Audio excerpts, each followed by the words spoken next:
Ma gini kineno tipani ni keche mamiyo joyiero yiero nyaka joma ging'eyo ni magi to joma undu, joma jokuoge, to giyiero. The biggest osiepa en jogi ok ong'eyo.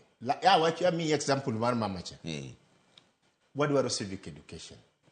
Nikech ochopo kama jang' mago kura nyaka understand ni kurigo godiochieng' adi. Achiel. To bang' odiochieng' achiel obed ng'ama ber obed ng'ama rach ibiro bedo kode kuom higni adi. Abich.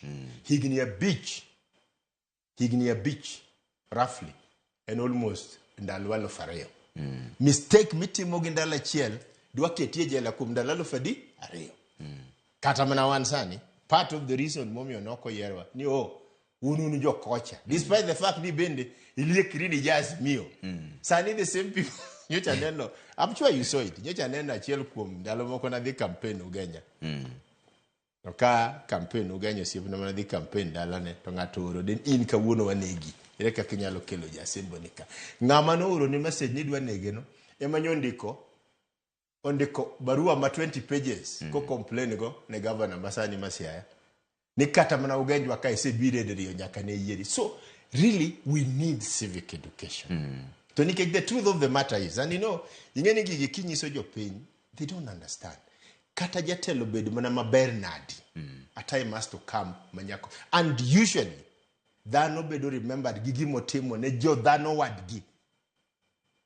Dhano bedo remembered gigi motimo ne dhano wadgi, not gigi motimo ne nuwuon. In fact, sani awinyo no lap dhogi ndong.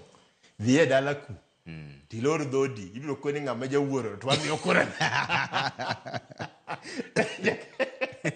But kidi chiro magwengu iluongo nago Njogo market. Kidi njogo tikodo oyo an bende alendo mna kaka mawierach malendo gi tung. Lakini na wuoyo gosiep na moko kaka gumbo gini omiya siling 5,000 an gi siling 50,000 ka akonye go nyithi jogweng'wa mok nyal ok skul ibiro yaw dwe manyien rum dweni mondo giyud ka gidhi skul.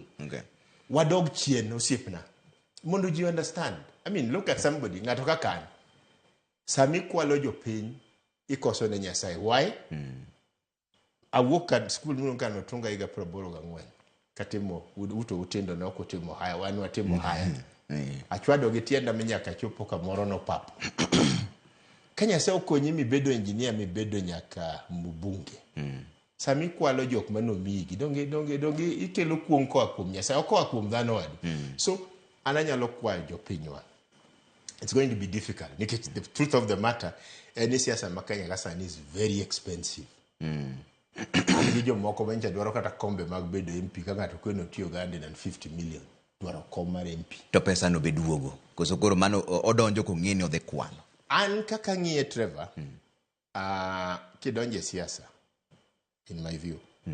Kikidonje ni dhi recover pesa benyitiyogo. Pesa ni recover through gima luongo ni social capital. For example, kadonjo Rarieda in 2008, and I go kamano ne MP beneni kanyo before me, Rafael Tuju. They want to be 21 kilometers of traffic. Ka walk, I mean, by the time I take one time, and I think ni mane momiyo Rarieda nene otimo na gima ne poge timo ne ng'ato. Ng'eni karwa ne okriere ga ng'ato dere. Iyeri dichiel tise walk. Ka walk by the time wadok 2013 one 92 kilometers mag tamak moko kuom gi unfortunately sano kethre ok nyal mtokni ok nyaringe.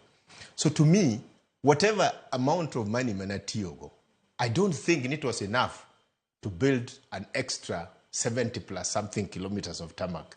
Aido ka wan gi secondary schools apar gaberio awayo ka gen 49. So to me mage gik ma aparo ni inyalo wacho mano is legacy.